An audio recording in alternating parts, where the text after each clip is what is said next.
I can't change the fact that I'm black. No. I'm married and I have kids. Changes that. Changes that. You know, but it was painful to hear. But I know that I really went back and I processed it. I actually wrote her an email thanking her. Wow. Jane Egerton-Idehen first made her mark navigating the complex, male-dominated world of telecommunications and engineering. I took each of those things and I made them my superpower. And when I went to Meta, I told them these were all the superpowers that brought me here.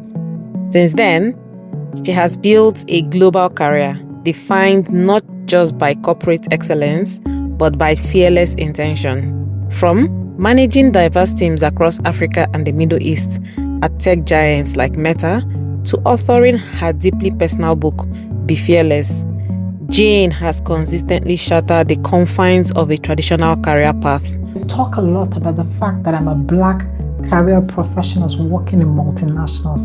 I don't shy away about talking about being a career woman and managing marriage and my kids. But beyond the boardrooms and the executive accolades, she is a woman fiercely committed to impact. Whether she is advocating for women in STEM, mentoring the next generation, or redefining work-life integration, today we move beyond the CV, beyond the executive summaries, and beyond the corporate titles into the squiggly career, the raw convictions, and the woman behind the Be Fearless mindset, Jane Egerton-Idehen. Hi everyone. So we attended the same secondary school in Nigeria, but time meant that our paths never crossed. We also attended the same university and campus fellowships in Nigeria. Yet again, time kept our worlds apart. We both lived in Dublin at some point at the same time, and yet we never met each other. But LinkedIn made it happen.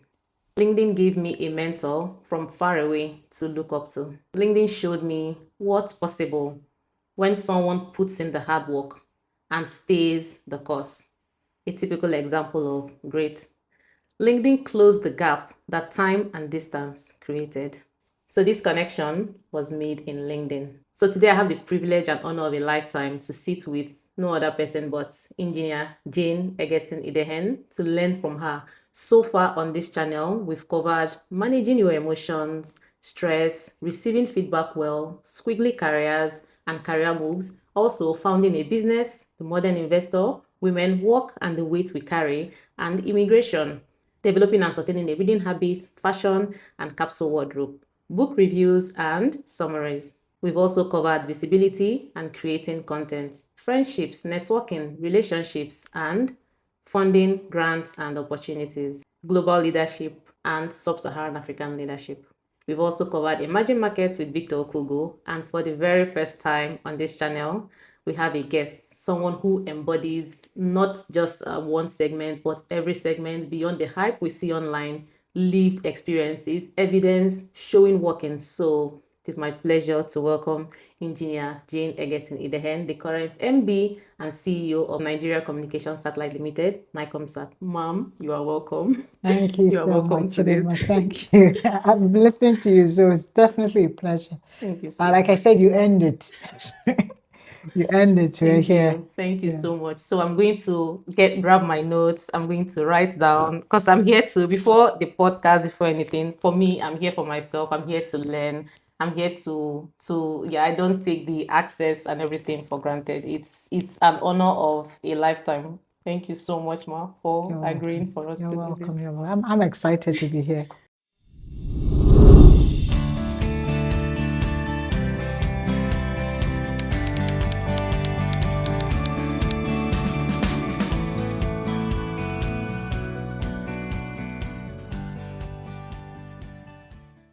Thank you so much, Ma, for accepting my request. Thank you so much. Can I just ask, what made you accept this request? I just want to know. Like I told you, you end it. So I kept thinking about it because when you first made that request on LinkedIn, I'm like, okay. She said she could do it anyway because I know I travel a lot. I thought it would be interesting because most times I tell you, oh, sorry, I'm in Abuja. Yeah. If you can come to Abuja, yes. But when you said you could do it anyway, You notice I didn't really respond. I just said, okay, I'll come back to you. Yes, ma'am. But when you did a book review, I'm like, who is she? You know, when you did the book review, I was like, did you guys see it? Somebody did a book review. Because I wrote that book in 2020. A lot of people have done book reviews, talked about it. You know, I'm actually busy writing another book. So you kind of have, you're moving on. Wow. So when I see she did a book review, but not just the book review. So I listened to the clips and I'm like, yes, she gets it. I think this person, she's got my attention. And you know, that's why I responded. I said, you've ended. Tell me, where do you want to do it? Thank you so much. Yes. I think that's really what got my attention. I love the fact that women can connect. So, ma'am, our first question, when you look back, what do you think LinkedIn actually does for a person beyond job hunting when they use it intentionally? So LinkedIn does a lot, but in a very simple terms, I think it really creates visibility for career professionals. Visibility, and you have to see it from a good point. So I know when I started posting on LinkedIn, it was more to share my thoughts because I love to learn. So as I learn, I'm curious, I want to share with others and see what's their thoughts or ask people questions. So it wasn't, the goal wasn't to create visibility. The goal was, you know how you read and you take notes? Yeah. This is my own definition of taking notes. Now I'm taking electronic notes. But along the line, I've been on LinkedIn now for close to 15, 18 years. It really creates career visibility. But of course it has other value. You know, it's good for networking. If you like to network, connect with people. It's a good platform to learn. I even use it as a research resource. Yes. I'm looking for thoughts on topic, professionals on topic. I use LinkedIn to connect. During the COVID period, it was a good way for me to connect with people virtually. I use it to recruit. I've recruited quite a lot of people on LinkedIn. Wow. And I've been recruited also via LinkedIn. I use it to validate recruitment process as well. I remember when I was in Meta, one of the things we used to do, even now, we were not even so interested in your CV because CV is very static. Yeah. CV is just telling me you did this at that time. How did you express yourself? What is your ethos? What do you believe in? How do you show up at work? What are you taking in from work? What do you appreciate? Wow. What are your values? Yeah. Now we start to see that on LinkedIn. And that's why for me it's a more dynamic platform. So the like live documents. Yes. So we really get to know a bit about you before we do the interview. So we use it for that. And sometimes people use it also for assistance, all kinds of assistance. So I always encourage people, be active, when people tell me, I'm, trying to do, I'm like, are you on LinkedIn? You should try and be on LinkedIn. Just even be there. Let's be there. Because that's for us a great source to validate a lot of the things you're trying to do. Actually, absolutely. I was going to follow up with another question. What was your turning point on LinkedIn? Because I have studied your LinkedIn. I've studied your LinkedIn profile. Like, I don't think there's any week I don't go through your LinkedIn. Oh, that's interesting. I think it's hitting. I don't know if it's stalking status, but yeah. I do study because if I'm stuck and I'm like, okay, let me go and see at this point. Okay, when did she do this? I know when you went to Harvard business school. Yes. When you went. So I'm like, okay, what key maybe unlocks this level? I'll go back. I'll go back to the level I am maybe like 15 years ago from where you are. And I'll be like, okay, when she was here. Sometimes I'll go through some of the posts you made. So yes, I use LinkedIn a lot too, because sometimes some people may not be able to say some things. Maybe they've forgotten what they even did at that point in time. But if I can go back, I even look through other people's and okay, what's at this level, what did they probably do? And then I start putting one or two together. So I think different phases of my career. Earlier it was just, you notice I was just posting content. Then I would just write and you could see it was more curiosity. What do you think about this? Or I saw this, I read this, I did this presentation, I went there. And then later, it was actively taking what I have experienced and sharing. Because I found out I was also in rooms. Like you said, I went to Harvard. At the time I went to Harvard, a lot of people in my cohort didn't go to Harvard. I went there for a leadership course because I just got to the management role. Yeah. And I thought, okay, I felt I needed to acquire a little bit more skill set for that management role. Because this would be the first time I was going to manage loads of people at the same time. And not just loads of people. Wow. It was diverse skill set, diverse ethnic group, diverse country. So it was like a group of people all over the place. And I thought, I think it will be fair to them if I also equip myself. So I went there. Also, when I wanted to transition to boards, but I thought when I do those milestones, there'll be lots of people who don't have the opportunity I have. How do you share with them my own reflection of the learning? And sometimes I would share things I'm curious about, nothing to do. It could be being a career mom and managing my kids, or curiosity of watching my kids grow at different stages. I shared because people thinking, because I was always learning. I was trying to learn from those experiences. I was learning from my kids, and the kids are learning from me. So I would share that thought. So I also use it. So when I recruit, I put it, if you check my method days, every recruitment I've done, I'll put that thing on the post and say, hey, if you're interested, do apply. Amazing. Thank you so much for sharing. So for someone who is watching this podcast probably for the first time, in let's say 60 seconds or 2 minutes, can we meet you? So in a very simple way, I am one woman that is very passionate about intersecting technology with the world we live in, using technology to solve real life problems. That's one of the things I'm passionate about. I have a history of being drawn to younger talent because I feel it's a great way to impact and keep a door open. I'm particularly biased to women in tech because I know that they do go through challenges being a minority in that field. But for me, ultimately, I think my goal is that wherever we find ourselves, whatever skill sets we acquire, we have a nature to continuously learn and share so that we can make the world a better place. So that's Jane Egerton-Idehen in simple terms. Everything we acquired along the way is to help us on this journey. They're just tools we collected. I really, one thing that stood out for me is you keep emphasizing on learning. And for me, I think I got to a point in my life where I'm like, I don't think I will ever stop learning. Like I'm just here. I'm just here to learn. I don't think you should. And you should do diverse learning. You know, like we were talking earlier. Don't only learn from your sector. I started to learn that, especially when I got into management, because I found out that I was solving problems in my sector from learning from other sectors. So I remember I did some analysis with my coach, and we mapped out everybody. You call them proximity or your network, your social network. And everybody I knew was in tech, something to do with tech. And she said, what do you want to do about it? I said, I'm going to change it. And this was 2013 or 2014. So I remember when I came to Nigeria in 2017, I told myself, this is a great transition point. So I reached out to a great friend that is a wonderful social connector. I would tell her, see, I'm trying to make new friends. I want to connect with people. But the only exclusion is I don't want people in tech. And people think that was weird. I'm like, anybody, but not in tech. Like, I know so many people in tech. So I would connect with artists, painters, people in... But then what I realized is that because when I started solving problems, I was learning from people from other sectors. People would tell me in pharmaceuticals how they solved a certain problem. I'm like, this is what we are struggling with. Okay, I'll take that idea. I'm going to poach that idea and use it. So I thought, wow, learning is interesting if you learn to, create no barriers with your learning experience.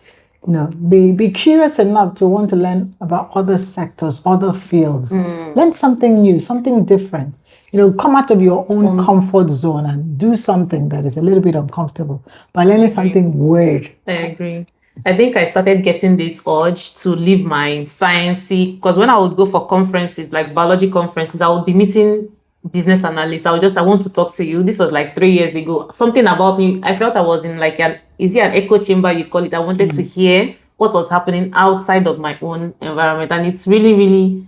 So like we were discussing before this, I can meet someone in cybersecurity and we have like 3 hours conversation and you're like, how did you know all that? I'm like, yeah, I read about cybersecurity. I think that's where the world is going. You see interdisciplinary roles. So people can take the humanities and science and solve problems in a unique way we haven't seen in the past. So I will always encourage people to, you want depth, but you want breadth. What that gives you is breadth. We covered this on my other YouTube channel, breadth versus depth versus breadth. Which one, specialist or generalist? And I think, so whenever I have this conversation, let's say with my spouse, because he's an engineer and his own path has worked for him, he will always be in favor of depth because it has worked for him. Specialization. And he has hyper-focused on something. Really? Because he has built it. But I think himself, even though he's going deep, He also branches out because if he's doing, let's say, fire engineering, he's doing hydro. But I think largely he's just been in engineering, although he has those sales skills, but he doesn't understand the concept of squiggly career. I think he understands it because I've had to do it as a way to cope in my own career, but he doesn't think it's I can tell that he's not not welcoming, but I don't think he sees it as a valid, this is and it's valid. okay. I don't think everybody, you see some people that will do it forever. You think like the Virgin guy, you wonder why would he, from doing airplanes, somehow he wants to go to space, and because the way he sees the world is maybe from a solving problem point of view, not necessarily, but being curious about how can I help you with my skills solve your own problem in your sector. And you see that in people like a bit like Elon Musk. If you wondered, today is robots, tomorrow is cars, and then he's going to space. Soon probably he'll be doing fashion, God knows. But that's because he's done perfume. Elon has released the perfume. I told you so. It's also the way you see the world, but I think it also allows the world to solve problems in very interesting ways. And that's why you could apply science to fashion. These days you could, using an AI agent, take a measurement without even having a tailor to do your measurement. That's why you look at that app and you put your picture, and the app scans in through and starts recommending makeup. But that's us using science and fashion to solve problems. I think that's what it creates. It creates that humanity we see, where the sectors are interdisciplinary. Because I do see in some companies, like if I have friends, let's say they're engineers or they're architects, they never understand why they should apply for a sales job, even though they do need an engineer. So some people, it's just the way they are. I think they don't know how to. Some people will always be specialists. Not everybody will get into that squiggly path. You also do need them, because then they'll be hyper focused on that. We do need them, because when I was discussing with Victor, he said we actually do need people who would stay long enough in that field alone to be able to break barriers there. So I think it's understanding. So whenever I'm talking, I'm like, I don't think you fully understand. Some people don't fully understand squiggling, and I don't even think those who are squiggling even fully understand it. They just go. Because sometimes it's serendipity. Like if I think about how I moved from engineering to sales, it's not like I sat down one day like, I should try something. It wasn't intentional. It was me doing my job, but having to do a job that had a little bit of an overlap, without knowing I had skill set to do that. But because I challenged myself, it showed up she had a good amount of skill set to just bridge various sectors. So other people saw that in me, but I didn't see it, because I still thought myself, I'm still an engineer. That's all I care about. I'm an engineer. But other people saw, no, the ability to move in and out of different sectors, operations, units, and still carry them along. That's a unique skill. So is it safe for anyone watching to be able to say, okay, if I want to know these other soft skills or transferable skills that I have, should I use others as my, how do I put it now, to reveal that? Like, can I go to someone and say, what do you think? So what I normally use that in especially younger people that are trying to discover themselves and they're trying to assess, because Marcus is I don't have that book here, Berkman, if he talks about growing your career from your place of strength. I always advise people, I prefer to grow a career from your place of strength, because the things you're good at come naturally. So when you invest more time, you even become an expert. But you do it easily, So a great way to do what we're talking about is to, one, use people that are close to you, especially if you're not that self-aware. If you ask them, what do you think I'm good at? What would you think of Jane and say, Jane, that's her. And they will tell you, because sometimes you can't articulate it. You can't. If you're very self-aware, is to reflect. What is that thing when you do it? You lose all. You don't have any awareness of everything. You just hyper-focus. You get into the zone. No sense of time. That's another way to identify. For those that are self-aware, you're like, anytime I'm reading this, I'm cooking, or I'm coding, or I'm doing this. Like, I don't want to do, I'm just in my happy place. I will do it forever. Even something like I say, something you do, even though nobody's going to pay you, you would do it. So that's another way to get it. So, but you can use also tools. There's some tools that you use, like wow. a SWOT analysis. Oh, yes. And that could also, because it's in your strength, you get your opportunities, and in the weaknesses, that tells you where the threats are. So you could use tools like the SWOT analysis to also identify that part. Amazing. But that's the one way to do it. Amazing. Thank you so much. Can you let us into a piece of feedback you received that initially stung, but later became a gift? I've always received feedback, but I've learned to see feedback as a gift. And, it's not like when I say gift, people think it's going to be it's not like when you receive a gift that you're disappointed. That kind of a gift. So it's not always you're very happy with the feedback. No. But it's learning to see it as a gift. There could be a learning here. So I always, one of the great ones I always remember, because I shared it in my book, was when I was trying to get into management position in a multinational. I was like really giving it my best. I was like, to try this, do this. I don't think anybody thought I should try. I was trying. Then of course it was looking like it wasn't happening. I was always being passed for promotion. I remember my boss telling me, the head of HR was going to be in town. You should go and see her. She was an American lady. So I was all like geared up. I came with my CV already, and I gave her the CV, and I told her, hey, look I'm really trying to get into management. I don't know why I can't. I've tried. And she looked at it and said, wow, it's like you've been on plateau. It's like all these roles are all similar, just changing names. You haven't really moved. Then I'm like, yes. And I was like, yeah, so what do you think about and all that? What should I do about it? And she told me, this is what has worked against you. The fact that you're Black, you're married, you have kids. Like literally, she's really talking about all the things that I thought was the Jane. And she's saying all those things are subconsciously working against you. Now, maybe the way she framed it, I was literally a bit pissed off. I'm like, these are things you can't change. I can't change the fact that I'm Black. No. I'm married and I have kids. Who changes that? Changes that? But it was painful to hear. But I know that I really went back and I processed it. I actually wrote her an email thanking her. Wow. That even though I'm trying to figure out all this, but I really want to thank her for the feedback. Because she was blunt. Nobody has ever had the guts to tell me that. I didn't like it, but I did process it. And you know what I did? I took each of those things and I made them my superpower. And when I went to Meta, I told them these were all the superpowers that brought me here. Wow. You see, I talk a lot about the fact that I'm a Black career professional working in multinationals. I don't shy away about talking about being a career woman and managing marriage and my kids. I share a lot about my kids and the process of bringing kids up as a career-focused woman on the African continent, working for multinational.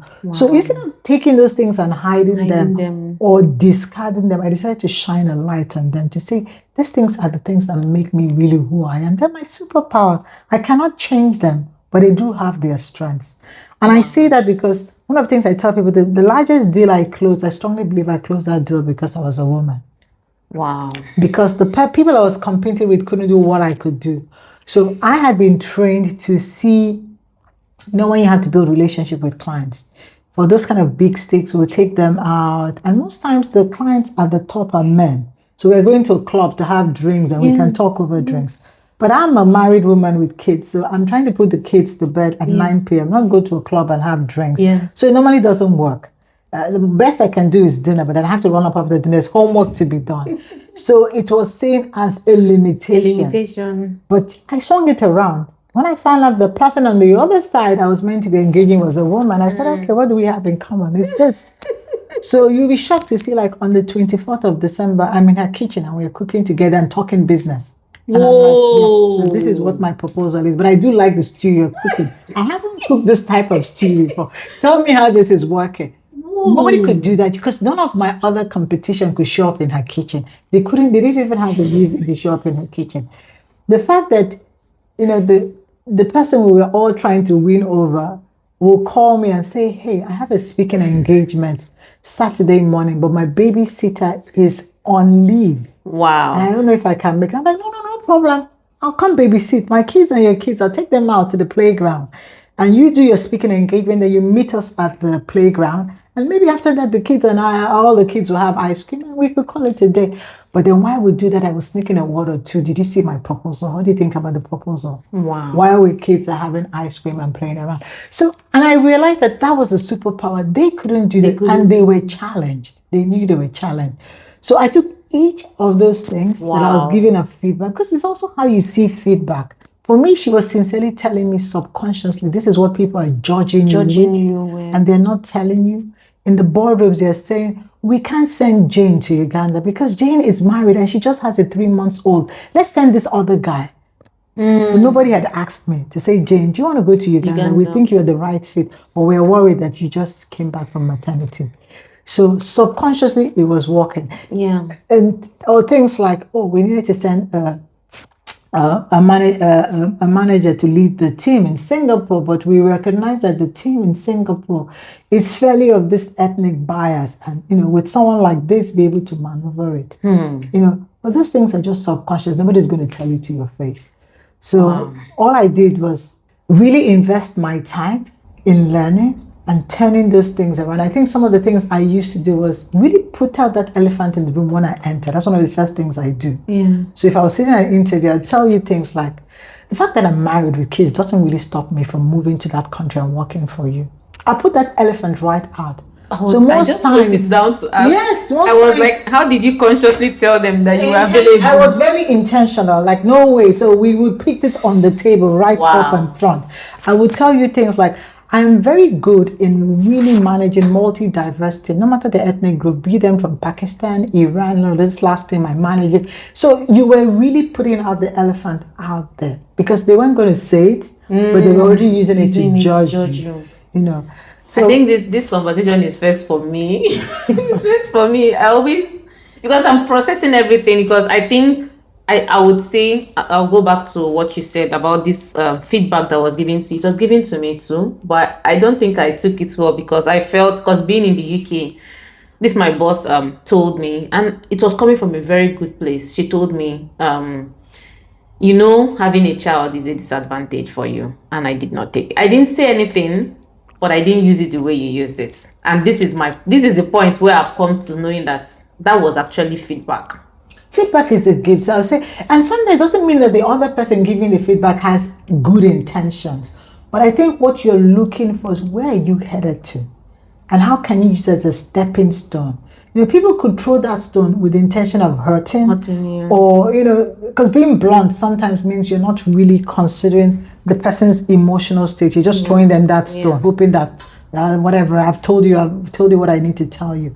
But that's you being very smart about it, to say, yes, they might not have been well versed to know that the other person has emotions. So the way you pass the information, but still, if this could be a problem, how can I use this and turn this around?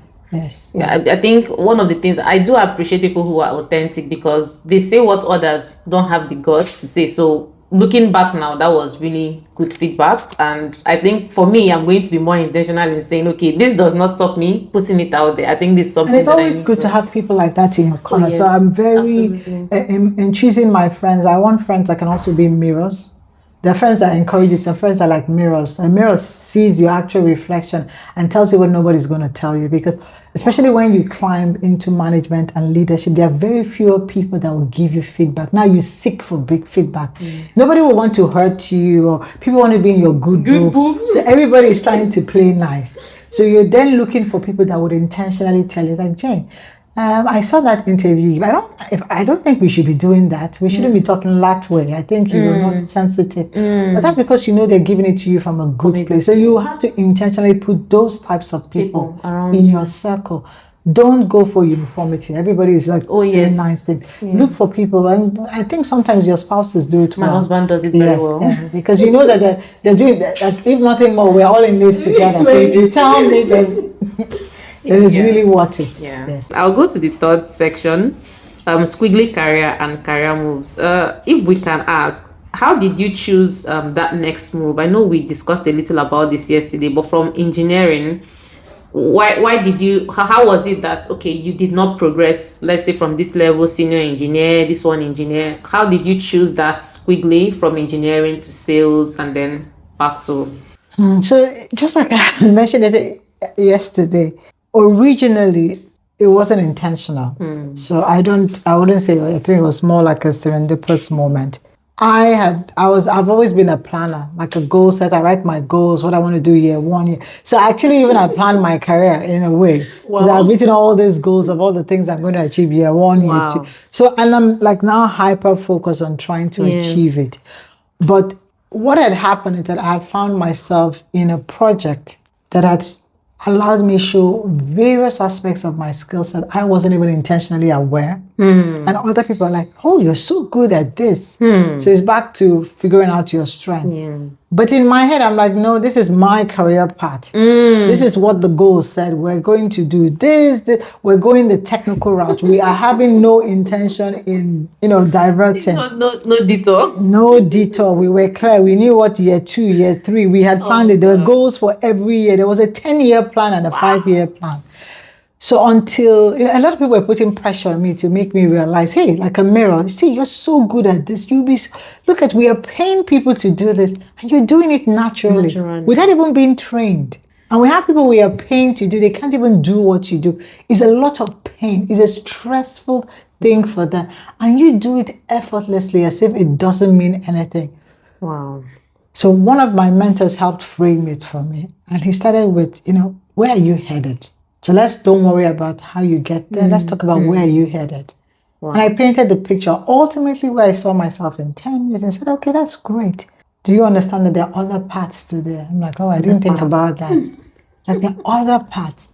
And there even might be some paths that along the road you can collect additional resources. Like you can make more money. More money. And I think when he painted it in that manner, it was like, okay, this makes sense. Okay, maybe it's worth considering. Wow. And also maybe because I also love a challenge, I'm like, okay, maybe then I'll try it. So originally it wasn't intentional, but I think after going through that phase, now understanding that in life, we have to learn to sit in discomfort and learn from the process. Wow. Because sometimes it's easy to stick to your comfort zone. You have planned your goals, you saw yourself, whatever. These disruptions, like I call them, they're very uncomfortable because first of all, I don't even understand. So what do I then do with this new path? Very uncomfortable. I mean, that path now. It's very uncertain. I can't even tell what happens next, I don't know how this new path will play. It's like a whole uncomfortable position. Uncharted territory. So now I actually once in a while intentionally put myself in these uncharted territory. Wow. Because that's how you drive growth as well.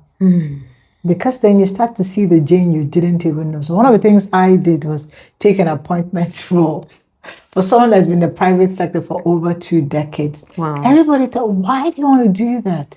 This is uncharted. People sometimes do it and they don't survive it.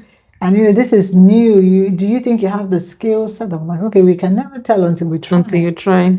So I have now realized that sometimes you have to intentionally now seek out, because it's in seeking out these hurdles that you create growth. The fact that I was very comfortable. I, for years, used to say I was a career person on the Pan-African continent with a great understanding of navigating the market until I got a role that told me, hey, we want you to not just manage Africa, we want you to manage Africa and the Middle East. And Middle East for me was a blank. I'd never managed anything in the Middle East. I'm like, this will be new. This will be different. Wow. But maybe it's worth trying. Like I would tease. I did it in the middle of COVID when I couldn't even travel and see people. Like we already had the discomfort of COVID. We were stuck in a situation we hadn't been in. Wow. And then I told myself I was going to go for a whole new continent. Wow. So, but I think in those things it brought growth. Because there's a lot of skill sets I acquired doing that. And it's just like what I'm doing now. There's a lot of skill set I'm acquiring doing this. And that's how you challenge yourself. It's not always to be in the comfort of your strength. Wow. Thank you so much, Ma. Thank you. I think we have just 2 more questions in this section and then we'll move on. So can we ask, what are five portable skills you think every professional should build? Skills that survive layoffs, migration, industry changes, and tech disruptions. So definitely you have your hard skills, so your hardcore skills. So if you're an engineer, you're a pharmacist, you're a medical doctor, those are like really hardcore skills. I think it's always good to have a hardcore skill. But skills that really put so well are soft skills. And soft skills could be the ability to negotiate, to communicate, very good analytical skills or diagnostic skills, because those skills are not tied to any sector per se. They are transferable skills. Ability to negotiate or communicate, you use that everywhere. You can use it in a boardroom, but you can use it in pitching an idea, but then you can use it in selling. Yes. Even sales skills come across that way as well. Absolutely. If you're able to acquire that. So I always would encourage people to acquire them. Team building skills, social skills, they're very good. Because if you're going to work with diverse sets of people, you're going to work with your most chances you are going to work with more than one person. Yes. So really understanding team dynamics, how to collaborative skills are really important.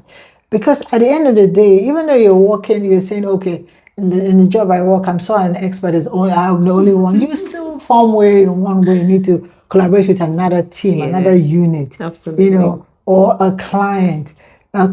So those, for me, those are skills. If you do, there are quite a lot of, but if you could acquire these skills, you will notice you could transfer them job to job, and it doesn't change. Thank you so much. I think I would also add like operations, projects, and then some people would go for data, because you can take them anywhere as well. Thank you so much. So the last one is career risk management. Is there a framework that helps you with taking career risk without being, in quotes, let's say reckless? Because as someone who has children, maybe someone is watching, they have a family, they have children, mouths to feed. How can they take those risks without being reckless of, let's say, without a job, being laid off, especially for women who can't really afford career mistakes? So I'll start by saying that you do have to at least have appetite for some kind of risk, because definitely changing the status quo is already taking a risk. Now, of course, we don't want to be reckless, so we want what we call calculated risk.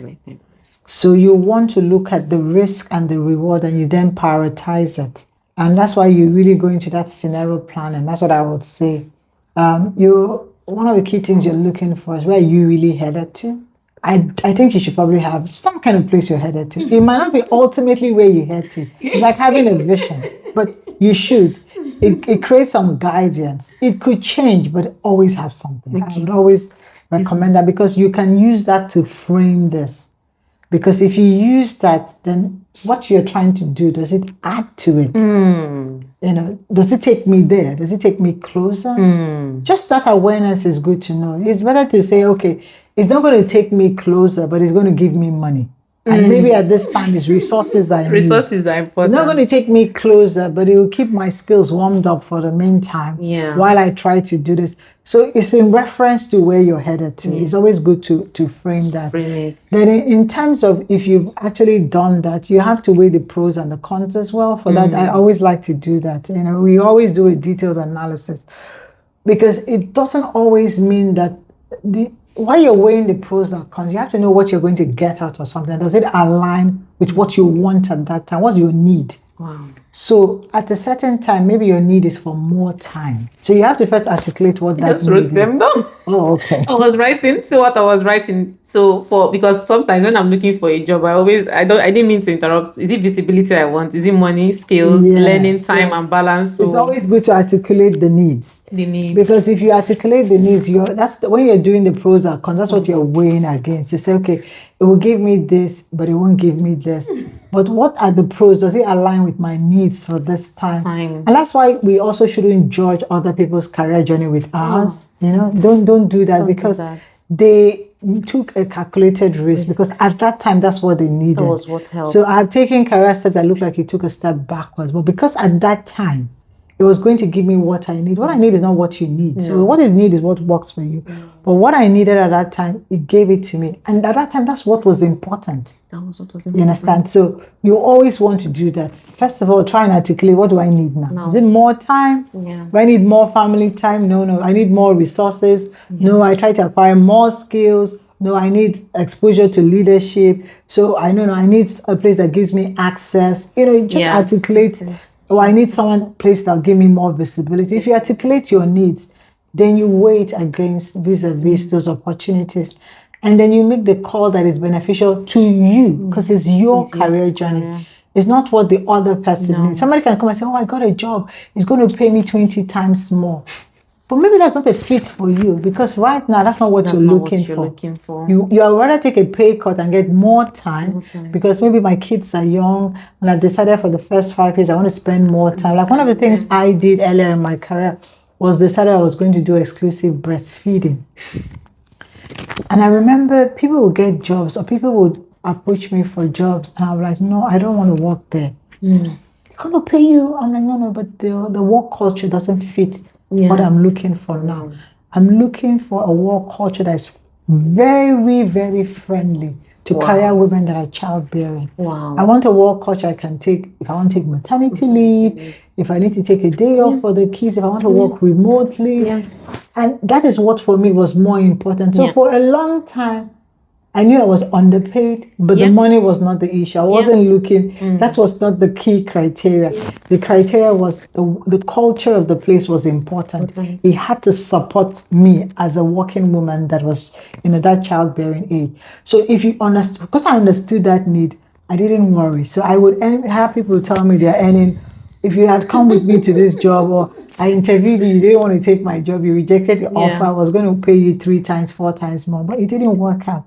But then, of course, there was another phase, and I told myself, okay, at this phase, we've gotten this. This is what I'm trying to get at. So that's what I would say. Assess it through the eyes of what do you really need in that on your journey at that time, and use that. Don't use other people's benchmark. No. I really this for me is hitting home, because it's not being controversial, but sometimes I sit back and I say, I don't know if the men get this, that when we are considering the next career, we're not just thinking of what will be good on my CV. We're not just looking at what will give me visibility or this. We're looking at the children. We're looking at them. We're looking at our family before we make those decisions of what to apply. But you have different rules you're playing. So you're trying to trade off. And like I always say, it's not like you're perfect, but you're looking at what is important in your life and what do you need to feed, those things that are important. And you want that career journey to align with it. So it could mean making decisions to other people that doesn't look right, but it sits well with you because that's what you need. And you'll be in your happy place. Absolutely. Because when I was in the lab as a scientist, I was talking with you before, then I had to be there almost 20 hours, Saturdays. My son, even though I did the whole breastfeeding and all, he called daddy first. I think most children do, but his dad was his favorite person then, and that was really for me. So, but when I now did a stock, I took stock. I was like, okay, this job gives me visibility. Pay was not that well. Skills, yes. I'm learning, like all those things you've mentioned. Then when I wanted to step out of that environment, I started looking. Something must give. You have to lose something. And for me, I that work-life balance, the new role I went into, work-life balance was fantastic. I could work from home. Access was good. Access to government, everything. Maternity leave was good. Learning skills, everything. Then when I started doing the job, I said, oh, now I know what has given. It was visibility that I gave up. Before I was publishing, going to this, that visibility was what I sacrificed. And that was how this YouTube channel was born, because I don't know how to be at a place where I'm not showing up, I'm not giving. Oh my God, it's like, why am I gathering all this? Why is there money? And like, and I said, oh yes, something was give right now. I know what has given for this, but now my son, if you ask him, who is your favorite person in the world? The answer, I asked him 3 times, and the answer, that's priceless. That's priceless. That's priceless. That's priceless, because I always used to tease to myself that the first 14 years, I want to invest the best I can in the kids because they're very young. But once they become teenagers, they're a little bit more independent. But if you've invested the core values at that young age, I think they can ride. That's priceless for me. So even as I'm here now, if I call them, so I knew what I wanted to step back and achieve. Because some things that happen when I look at like some people who are maybe high achieving, I'm like, okay, I like studying their paths. I'll say, okay, maybe if I can avoid this mistake, or if I can avoid this. So I really love learning from people, Because if that mistake has been documented, Chidima does not want to make that mistake. A mentor of mine told me that he used to always tease that one of the reasons you read or acquire knowledge, we don't have to make the same mistake twice. If someone has made the same, just learn from their mistake. Why do you want to make yours? They already made it, so you learn from them. Yes, just learn from them. So for me, LinkedIn, oh my goodness, like I know when you got this position, I don't know if you could go back to, I know many people sent you congratulations. I don't know, 1 million.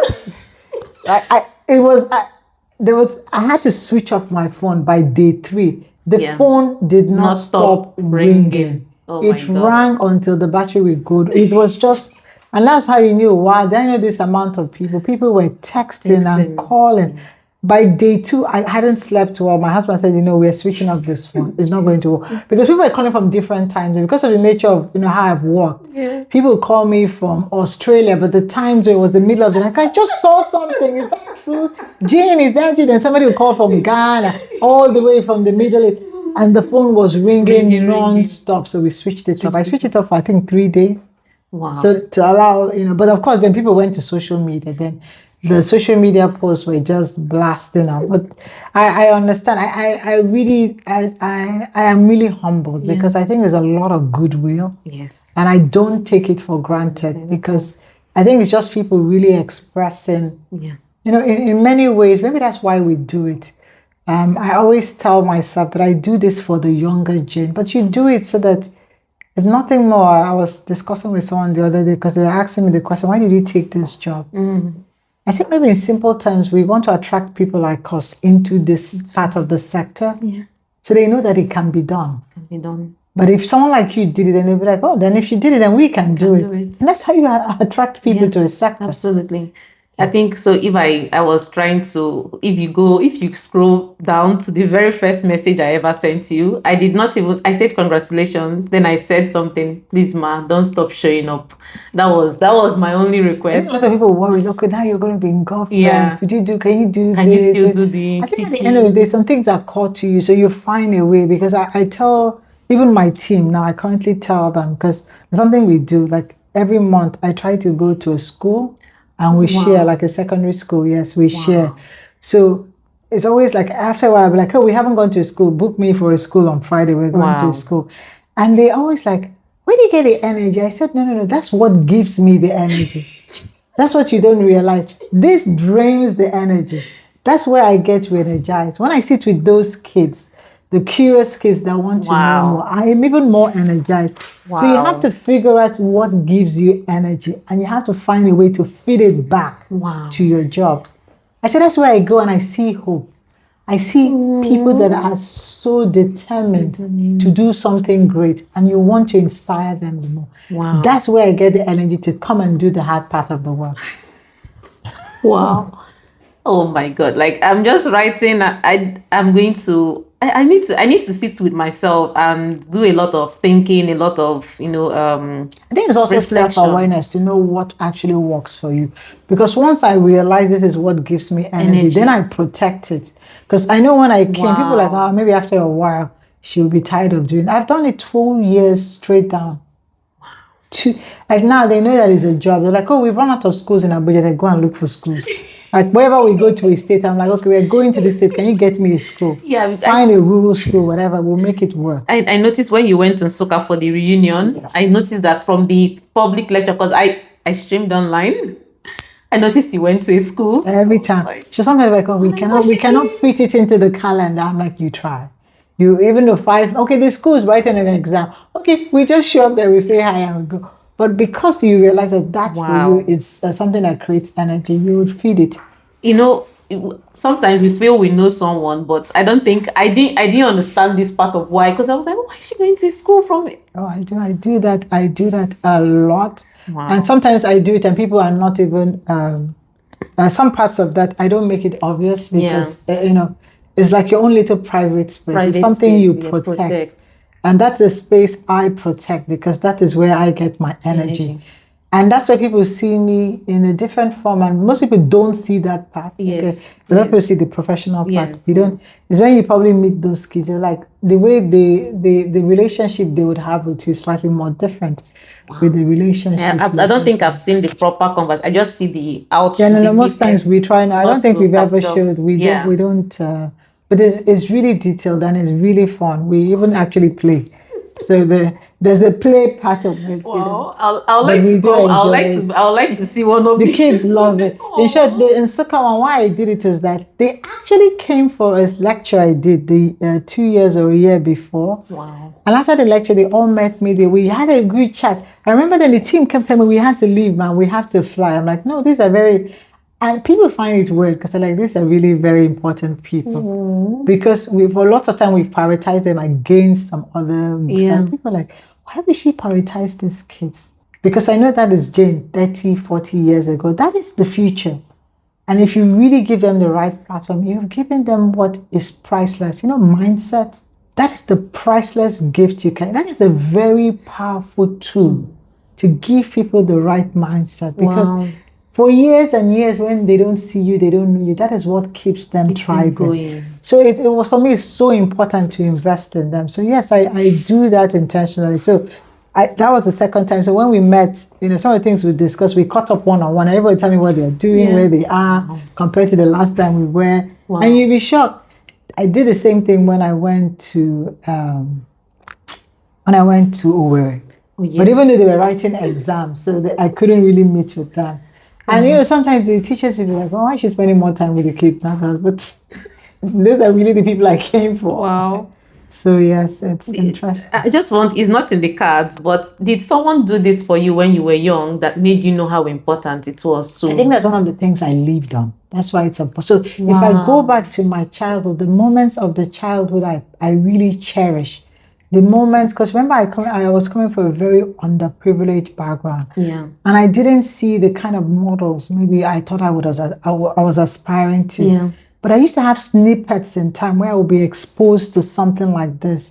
And those stories, that engagement will keep me for years. All I will be thinking was that when she came and this is what she said, and when he came.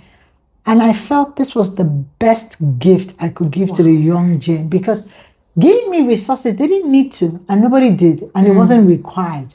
But what you gave me was more priceless, because even years after all I used to do was just recount those stories. Recount the stories they told us, how they did it, and those kept me. So even in the bleakest of moments where everybody around you will be feeding you information that is opposed to what you are thinking. But that lady said, she did this and she did that. She said the education was so important that maybe I could try it. And that's what kept me. Wow. So it was very important to me to do the same. Thank you. Okay. Our fourth section, founding and building initiatives. This is first of all for me, finder mindset inside and outside the office. So you founded and supported initiatives focused on women and careers. What did building something from scratch teach you that corporate success does not teach others? So one of the, sometimes you learn in very different circumstances. So I remember the first time I ventured formally into entrepreneurship, which is what I told you. Yeah. I set up a maternity retail chain. The skill set I learned from that, when I came back to the corporate world, it became a superpower. And for a long time, I was scared to do it. Wow. Because I thought I'm not an entrepreneur. I don't want anything to do with it. It's not for me. Just a career professional. But then I did an MBA. And in doing the MBA, there was a course called Entrepreneurship Finance, but you had to make a case to actually sign up for the course. They don't just take anything. And it got me curious. I'm like, when do you have to start making a case? Okay, then I'm more interested. And I remember they wrote me and explained to me that they are very reluctant to sign me up. Wow. Because I was married with kids and I was traveling up and down. And they said, you can't miss the classes. They were like all the rules in the world. And I wrote back, I made a case, like, I will do everything on this list. I'm going to sign up.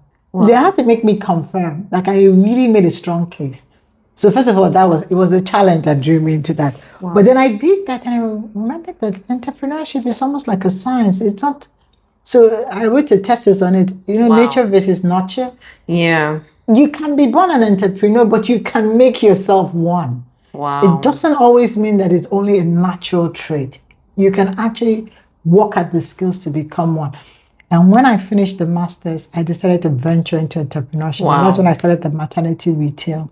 And what I learned is that being in a professional environment, I think I've been very protected. And I saw a certain skill set. And I thought this is all I needed. Yeah. Now, when I became an entrepreneur, it's like everything was torn apart and you built from scratch. It was a painful process, but it was fulfilling. Wow. There's something about building that makes it fulfilling because you saw how nothing existed. It was just an idea. Now, it's not just an idea. We're recruiting people, we're giving jobs, we're making money, we're building a brand, we're creating impact. Wow. I think that became fulfilling, but it was very hard. Then one of the things I loved about it was, I was now learning new skills I never even thought. At some point I was teaching people that it's so hard to be a founder. Because in the early stage, you are HR, then you are the admin administrator, then you're the call center person, but then you're the shipper and operations. You're having different roles and you have to learn the skills. And you can't tell yourself, I did never trained in project management, so I don't. You're like, where do we get the skills? Like, what do I need to do to acquire them? What do I have to read, study, learn? Who should I talk to? Wow. And you take that same process and you bring it back to the workforce. It was a superpower. So when I came back to the workforce, the way I approached my work was different. I wouldn't say reckless, but with more confidence and clarity. Wow. So one of the things that was easy to be thrown away was the office politics.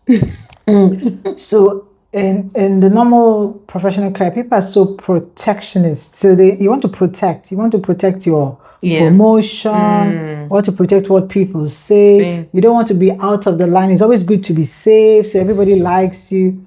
But the only question I used to ask myself when I hit the hard wall or the roadblock was, if this was your company, what would you do? Sincerely. And I would make that call. So with that, I had clarity because after running a company, your intentions for the company to succeed, to do well, you make very hard decisions. You take hard calls.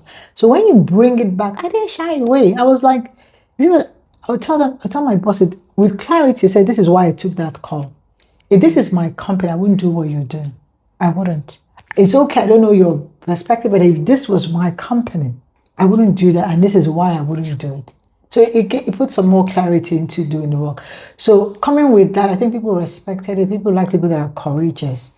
So I think my bosses started taking note because I wasn't now afraid to tell you. I wasn't afraid of, she won't get promoted. I'm like, promotion for me. If I don't get it, I can go get it. You shouldn't get a salary increase, or then people are not going to like you. Actually, people respected you. Then they were forced to like you.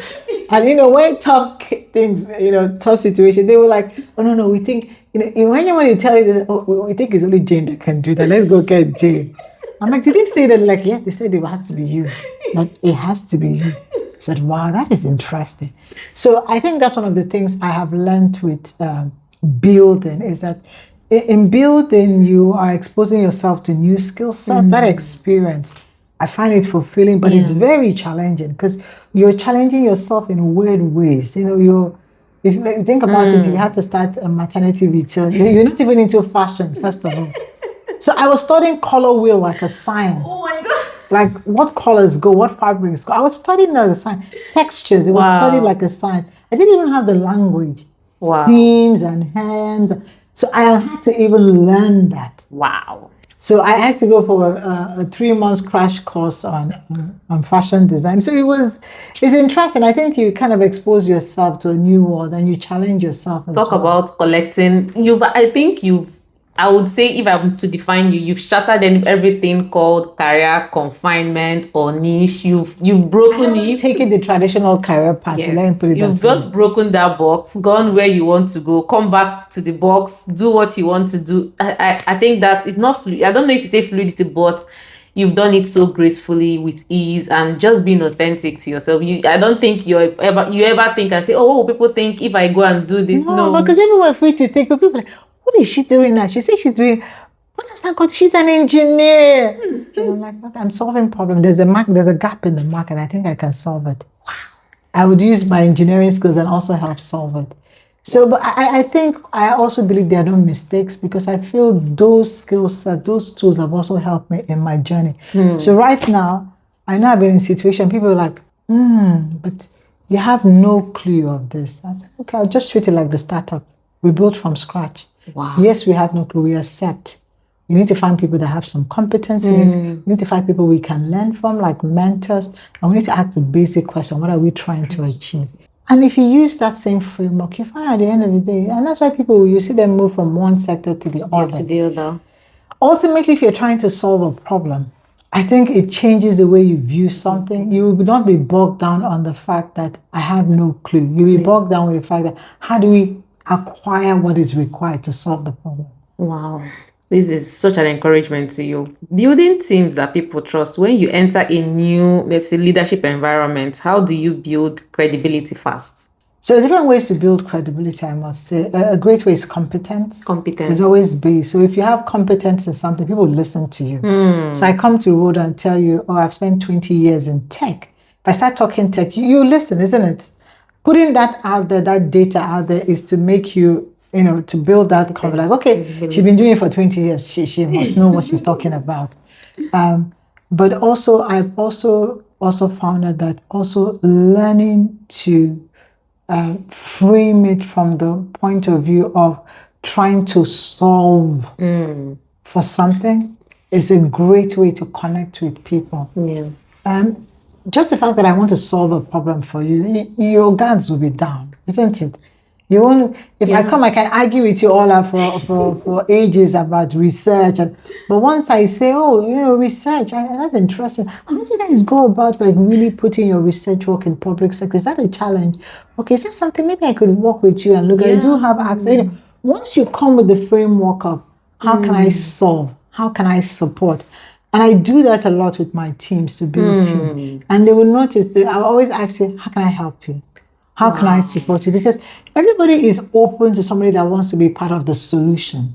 People are reluctant if you just want to, increase the intensity of the problem or, create conflict. People are more open if you are, really interested in helping them solve or be part of the solution. So I always want to go from that viewpoint to say, what can I do that could make it better? Where are the gaps? Where are the challenges? What's one thing that's keeping you awake at night? What's one thing that is making it difficult for you? Because if people come from that viewpoint, of course your guards will be down. You'll be like, hey, she at least wants to look into how she can work with me or support me or be part of the solution. So that's how I have, one of the ways I have used. Of course, there are other ways like empathy as well. Because once you put yourself in people's shoes, it's easier to tell someone, hey, you've been writing this, you've been publishing these papers, we still find errors, But it's different if you put themselves in their shoes and say, hey, what do you think could have been the challenge? Why did you? Then the person will be things like, I have ADHD, so I'm always a last minute person. It makes it difficult to edit. Then if you come with the fact that, okay, why don't we get you an editor? Would that help? So what you could do your best, which is to write. We just get somebody else, 2 other editors to look at it with another eye. Maybe that could help you just focus on writing. Then you're trying to help someone. That's because you put yourself in their shoes, as opposed to just quickly judge, and you're trying to understand their viewpoint. And it's very important even for women, because I know most times women don't want to look vulnerable at work. So your boss is always like, she's always coming late for meetings and all that. But what nobody has really thought about, Jane has a 3-month-old son. And she probably has spent most of her nights breastfeeding. So putting a meeting at 8 o'clock means she has to leave the house at 6 a.m. And maybe that is not a very practical time for someone that woke up 3 times that night breastfeeding. Maybe if the meeting was at 9, it would be better, because she can. So it's only when you put yourself in Jane's shoes to understand. So how is the baby? How is it going? And she can share and say things like, wow, this is breastfeeding time. Most nights I'm awake and it's difficult. I don't know how you guys do it. 8 o'clock meetings don't work for me. Maybe could we make it 9? 9 would be better. I would have been able to Mine catch is a one. 9:30 now because I need to do school drop-offs. Exactly, or school drop-off. So, and I think it's that empathy at the workplace would also allow women to show up like who they are. Because I always say to people, there are a couple of the parts of you, even though people are judging you for it, you can't change. In a marriage, at least naturally, it's only a woman that can give birth. Yeah. If the men start giving birth, maybe this conversation will be different. But it's only a woman that can give birth. So just by nature, those babies will cling to you for almost the first 5 years of their life. You become their source. It is tougher then to dissociate from them. You know, your baby is in the hospital. So even though he's in the hospital, the truth is that you have to be there. Because to manage the pain, the process, they need a sort of comfort. And his mom. And that's why mom, even though she's not sick, she has to be in the hospital to give him that source of comfort, or maybe to breastfeed or whatever. But it just means that the role that you play starts impacting. And if people are in your shoes, they start to understand why. It's not that Jane is no longer smart or she's no longer professional. Let's accommodate that in this phase, we have to give her a little bit of room. Wow, thank you so much. In fact, this leads directly into the next segment, women walk and the weight we carry. The weight that nobody claps for. You know, when we were talking yesterday, you don't get an award. Nobody gives an award for being a mother. Gives you an award. Nobody gives an award that you are now, I don't think for getting married, I don't think you get any award. And that's one of the things I learned climbing the ladder, that it was really important not just to do the work, but to show up and share that you did the work, which most times we don't do, especially as women. So that said, of course, there are also other parts of visibility. You can also use it to share ideas, to teach, to educate. So it's got its own positives. But of course, sometimes it got its own cons, because sometimes people don't think that they know you, and maybe they don't really know who you are. Because at every instant in time, you're communicating a path or a version. But you're also growing, you know.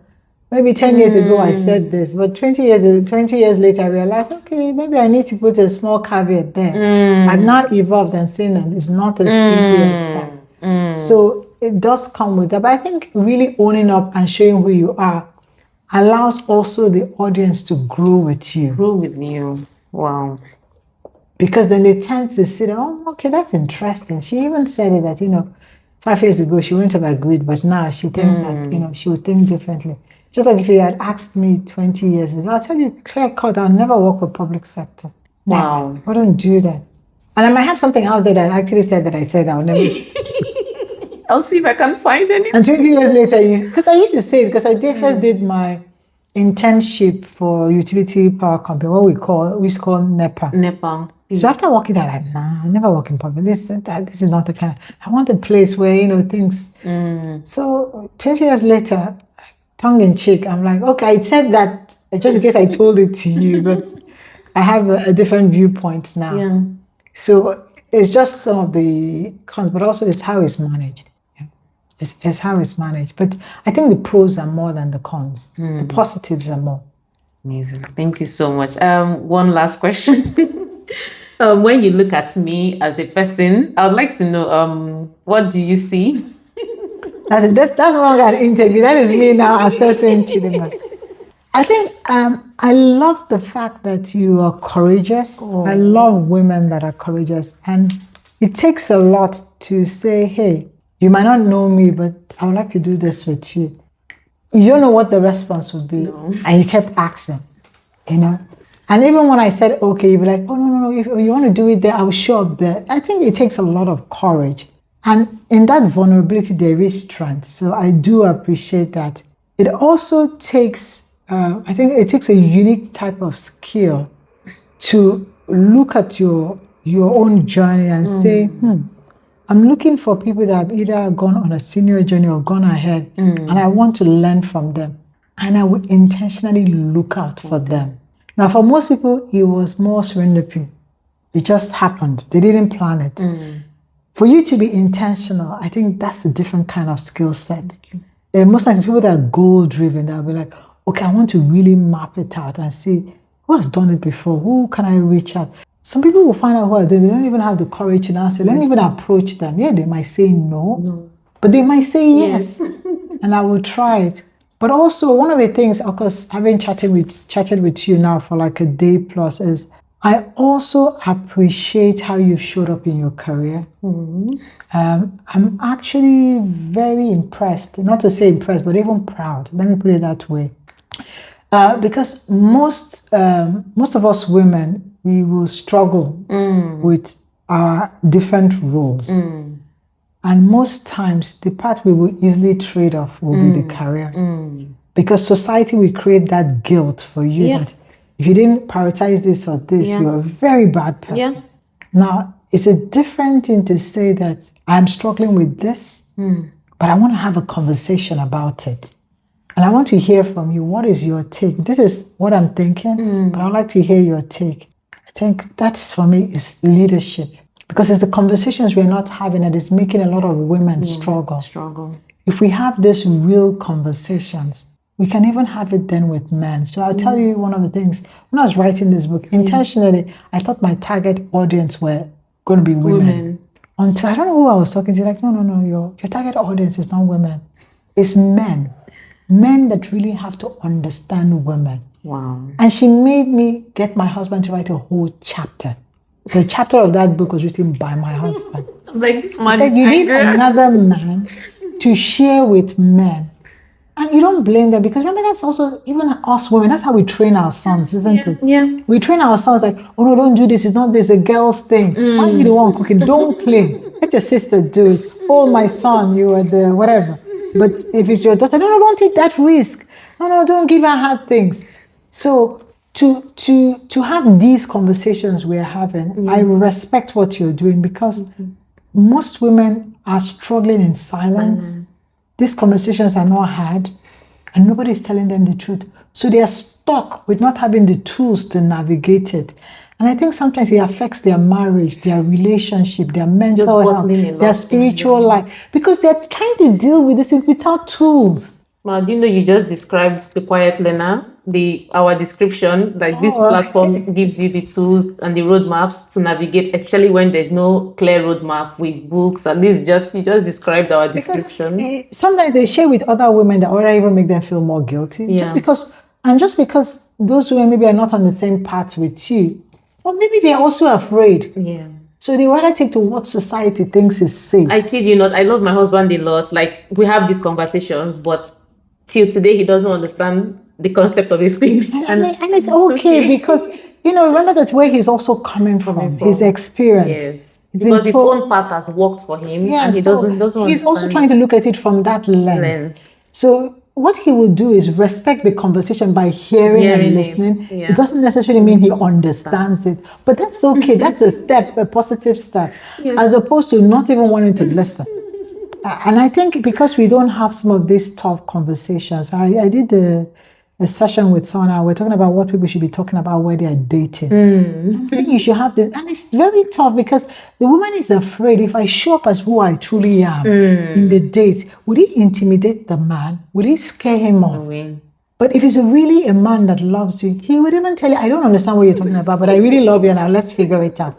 Because I would tell someone that, do you know some of the things I said when I was dating my husband? He's the one that reminds me. He's the one that first told me that, when you told me that you're going to be a CEO one day.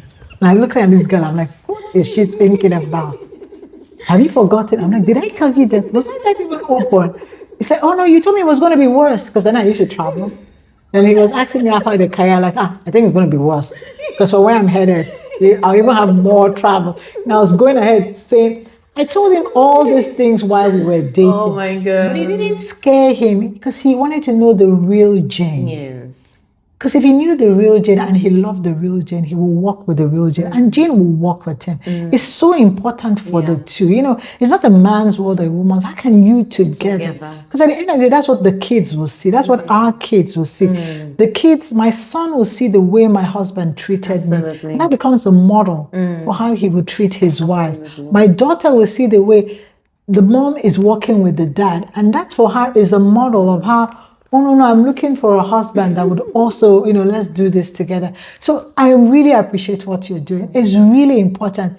It might not be, people think it's boring or whatever, But I think there are lots of women out there that this would have helped their path, or this will help their path. No, like to think you're squiggling, that's okay. You don't need anyone's permission. This is working for you. It's working for your family. That's all that matters. Yes. Thank you so much, Ma. And I think I would like to come to the point of signing the book. Thank you. So that we're doing the term. This is the whole. Thank you so much. This is my copy of the Fearless, which I reviewed on this channel, but I brought it all the way from where I'm coming from so that she can sign the book for me. So maybe I'll do something. Let me take it a step further. Oh my God. So I've decided to give her rather a hard copy of the book. So this is a hard copy. Wow. I think we had limited editions of it because it was hard copy. So this is paperback. The paperback we sold, but the hard copy I normally would give. Oh my God. People I thought are really very special, which I think Chidima is. She is very special now. So I'll give her a hard copy. So I would sign an autograph on a hard copy and I will give that to you. Thank you so much. Yes. Do you need my friend? Yes, I will do that. Since we are not doing it on air. Oh, thank you. Yes. So Chidima, I know I wrote it, but I would like to read it to you. Dear Chidima, thank you for showing up. Thank you. Being courageous and sharing with others, very important. Please keep up the good work. I am rooting for you. Thank you. Thank you so much. Thank you. Thank you. Thank you. Thank you. That is for you to keep up the good work. I know that you're on the right path. Oh my God. Thank you. I hope I will watch this video, let's say in 5 years, 10 years, and I want to remember this moment. I want to remember. Please do. I keep such videos because that's how you get energy. I still remember a video I did with a coach. I think it's like 10 years ago. When I watch it, I'm almost brought to tears. I still kept some notes that someone wrote for me. Some of my ladies from Harvard. Wow. Because after we did that whole session, everybody gave a reflection. They were like my board of advisors. So after staying with me for like a week, they gave a reflection of their thought. I still have a note from my daughter and my son on, how they see me as a mom. Especially at the time when I thought I wasn't really the best mom, because you're literally flying around the whole world. Wow.